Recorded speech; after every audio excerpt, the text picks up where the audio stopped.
देश के उन 5 बड़े कुशवाहा नेताओं के बारे में बताएंगे जिनका कद नेशनल लीडर्स के रूप में फेमस है। सबसे पहले बात करते हैं 5वें नंबर की। 5वें नंबर पे है यूपी के बाबू सिंह कुशवाहा। नाम में ही कुशवाहा लगा हुआ है, इसलिए जाति की पहचान किसी से छिपी नहीं रही। बाबू सिंह कुशवाहा फिलहाल अपनी पार्टी जन अधिकार पार्टी के संस्थापक के साथ राष्ट्रीय अध्यक्ष भी हैं और उनका कद यूपी पॉलिटिक्स से निकलकर नेशनल पॉलिटिक्स की ओर बढ़ रहा है।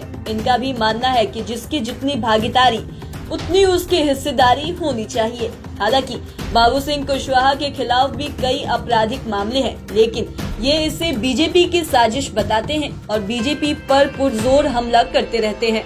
इनके बारे में कहा जाता है कि सत्ता की रेस में ये भले ही पिछड़ जाए, लेकिन अपने इलाके में किसी भी पार्टी का खेल तो बिगाड़ ही सकते हैं। अब बात करते हैं चौथे नंबर पे उपेंद्र कुशवाहा की। उपेंद्र कुशवाहा बिहार से आते हैं और नरेंद्र मोदी सरकार में मानव संसाधन राज्य मंत्री भी रहे हैं। इनके बारे में विरोधी भी बोलते हैं कि ये कभी स्थिर नहीं रहते हैं और यहाँ तक कि बिहार के दूसरे बड़े कुशवाहा नेता भी कहते हैं कि उपेंद्र कुशवाहा तो हैं अच्छे आदमी, लेकिन इनके पैर में चक्का लगा है। एक समय था जब ये बिहार के नेता प्रतिपक्ष थे, लेकिन किस्मत का पहिया ऐसा घूमा जब 2005 में मुख्यमंत्री बनने की नौबत आई तो इस कुर्सी पर नीतीश कुमार काबिज हो गए और आज रिकॉर्ड टाइम से नीतीश कुमार इस कुर्सी पर बने हुए हैं। बीच में कुछ दिनों के लिए जीतन राम मांझी सीएम बने थे, जो कि इनके लगातार लंबे समय तक रहने के रिकॉर्ड को ब्रेक कर दिया और आज उपेंद्र कुशवाहा तीसरी बार नीतीश कुमार के खिलाफ बगावती तेवर अपनाए हुए हैं। पॉलिटिकल एक्सपर्ट की माने तो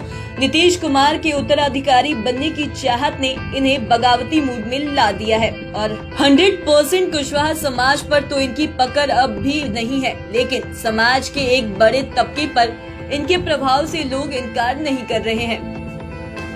अब बात करते हैं तीसरे नंबर की। तीसरे नंबर पे है यूपी के डिप्टी सीएम केशव प्रसाद मौर्य। इनके कद की वजह से ही हारने के बाद भी बीजेपी ने इन्हें दोबारा यूपी में डिप्टी सीएम की कुर्सी पर बिठाया। केशव प्रसाद मौर्य काफी संघर्ष के बाद यहां तक पहुंचे हैं। हालांकि उपेंद्र कुशवाहा की तरह यूपी के कुशवाहा समाज पर इनका भी एक छत्र राज्य नहीं है, लेकिन बीजेपी की यूपी इकाई में इनका बड़ा कद है और लोकसभा चुनाव में ये किसी भी पार्टी का खेल बना भी सकते हैं और बिगाड़ भी सकते हैं।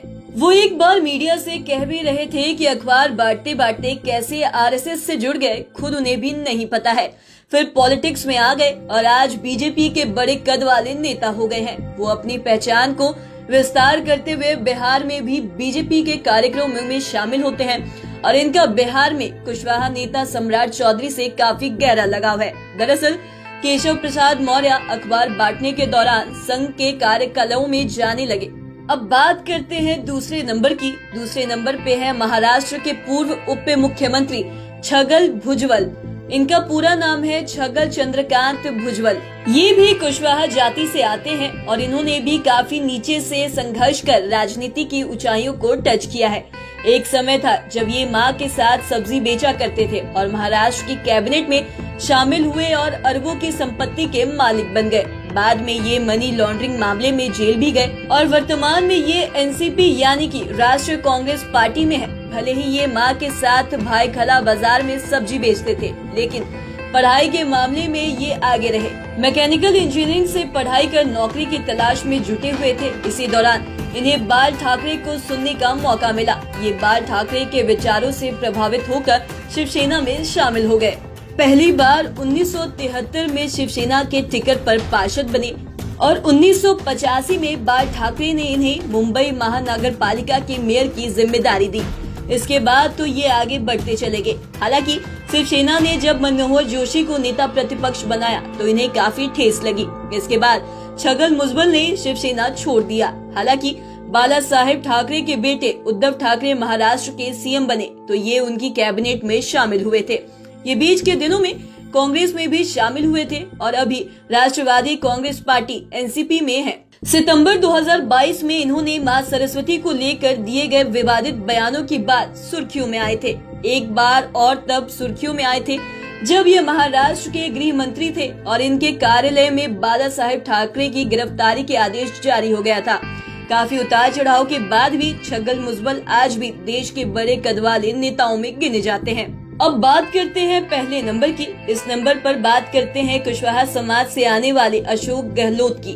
अशोक गहलोत वर्तमान में राजस्थान के मुख्यमंत्री है और साथ ही केंद्र में नरेंद्र मोदी की लहर के बाद भी राजस्थान में कांग्रेस की सरकार को मजबूती से चला रहे हैं। पॉलिटिकल एक्सपर्ट की माने तो राजस्थान में भी कांग्रेस को तोड़ने के लिए बीजेपी की ओर से कई सियासी चालें चली गई और सचिन पायलट ने भी कई बार आंखें दिखाई, लेकिन अशोक गहलोत की सियासी चाल के आगे सब फेल हो गया और इन्हें सीएम की कुर्सी से कोई हटा नहीं सका। सोनिया गांधी और राहुल गांधी को भी इन पर काफी भरोसा है। दरअसल अशोक गहलोत राजनीतिक गलियारों में जादूगर के नाम से फेमस है और साथ ही तीसरी बार राजस्थान के मुख्यमंत्री की कुर्सी पर काबिज है। 71 साल की उम्र में भी ये काम करने और सियासी दाव पेच में किसी से पीछे नहीं है। आप कह सकते हैं कि अशोक गहलोत राजनीति के मंझे हुए खिलाड़ी हैं और इनकी प्रशासनिक क्षमता भी गजब की है। इतना ही नहीं, राजस्थान से लेकर दिल्ली तक के सियासी गलियारों में अशोक गहलोत की सियासी जादूगरी के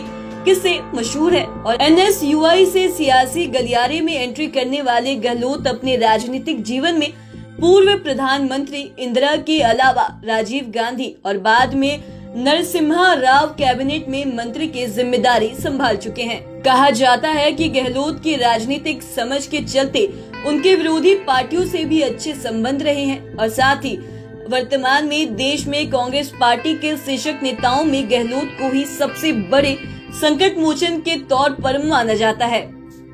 तो आज के इस वीडियो में इतना ही। अगर आपने अब तक हमारे चैनल को सब्सक्राइब नहीं किया तो तुरंत कर ले, साथ ही हमारे फेसबुक पेज को लाइक करें। वीडियो देखने के लिए आपका धन्यवाद।